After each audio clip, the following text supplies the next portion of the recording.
నిన్న press meet తర్వాత హడావుడిగా నోటీసులు జారీ చేయడము, అటెండ్ కావాలని చెప్పడం ఎట్లా చూడొచ్చు? ఇప్పుడు నిన్న నైని బొగ్గు బ్లాక్ల గురించి 1600 కోట్ల రూపాయలకు సంబంధించినటువంటి కుంభకోణాన్ని హరీష్ రావు గారు తెలంగాణ భవన్ వేదికగా ఉదయం నిన్న దాన్ని బయటపెట్టిండు.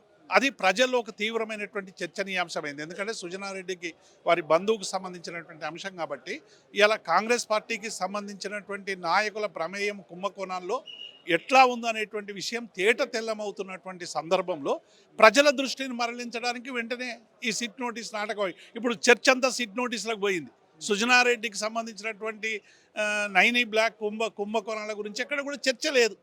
అంటే రేవంత్ రెడ్డి దీనిలో సక్సెస్ఫుల్గా ఈ విషయాన్ని డైవర్ట్ చేయడంలో ఆయన సక్సెస్ అయ్యిండు.